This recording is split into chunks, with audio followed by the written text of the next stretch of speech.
आपने मुझे बताया था कि आप एक जन्म में मॉन्क भी थे। बिल्कुल।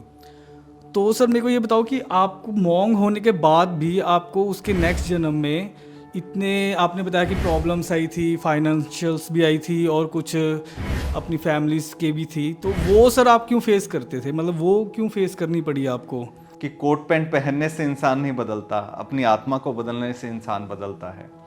अब सर जैसे आप आत्मा बदलने की बात करो सर, अब मेरे को ये बताओ कि ये हमारे कर्मों का भी कोई इफेक्ट होता है कि हम मेल या फीमेल बन के आते हैं इस दुनिया में, या अगर आप पहला ही जन्म आपका मेल है तो आप सारा टाइम मेल ही बनोगे, या फीमेल का कॉन्सेप्ट अलग होता है ये? हमारी जो पैकिंग है वो हमारे कर्मों के हिसाब से बदलती है। कौन सा ब्रांड मिलेगा, कितना लग्जरी मिलेगा, कैसा मिलेगा, ये हमारे कर्मों का ही तो खेल है।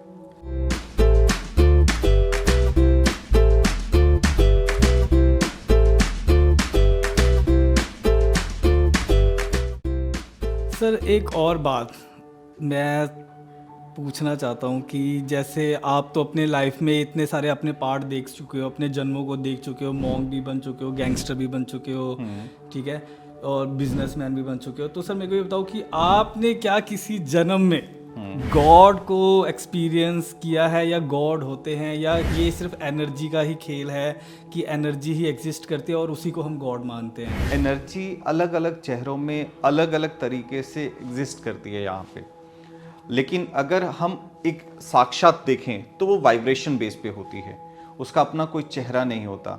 लेकिन जब हम उसे फील करना चाहते हैं, जैसे कहते हैं ना, हमारे बड़े बुजुर्ग या हमारे देवी देवता, हमारे ऋषि मुनि अलग अलग रूप लेकर धरती पर आते हैं अपनी पॉजिटिविटी को फैलाने के लिए, बताने के लिए कि हाँ यूनिवर्स एग्जिस्ट करता है, उसका एक लॉ है, उसको स्टेब्लिश करने के लिए वो बार बार धरती पर आते हैं।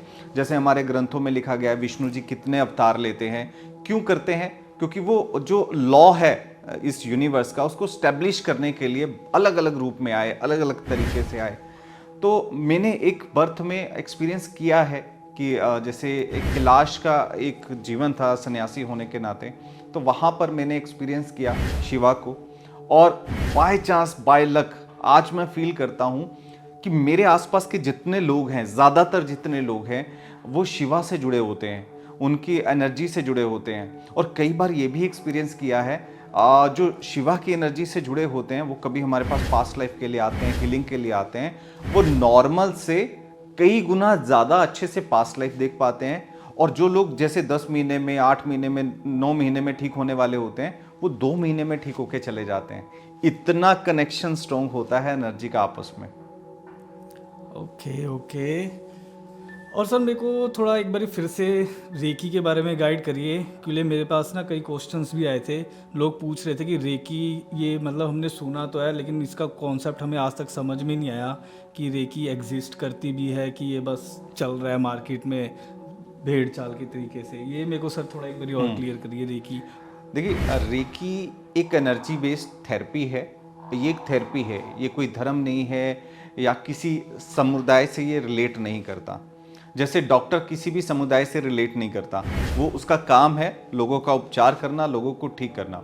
रेकी एक वाइब्रेशनल बेस्ड थेरेपी है। जैसे आपके मोबाइल, आपके लैपटॉप, आपके गैजेट, आपका इंटरनेट, जो ये वाइब्रेशन बेस्ड चलते हैं, ये सारा उसी पर आधारित है।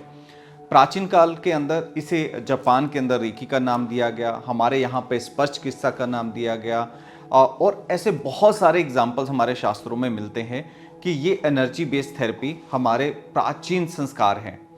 और रेकी आपको हर जगह पर तो चाहिए, आपको स्वस्थ होने के लिए ऊर्जा चाहिए, आपको अपने काम में अच्छी एनर्जी प्रदान करने के लिए ऊर्जा चाहिए, यानी फाइनेंशियल अगर आपको ग्रोथ करना है, धन धान्य चाहिए, तो आपको एनर्जी चाहिए। अगर दो लोगों के बीच कोई रिश्ते को अच्छा रखना है तो एक पॉजिटिव एनर्जी चाहिए। समाज में अच्छी रेपुटेशन चाहिए तो भी एक अच्छी एनर्जी चाहिए, एक अच्छा ऑरा चाहिए।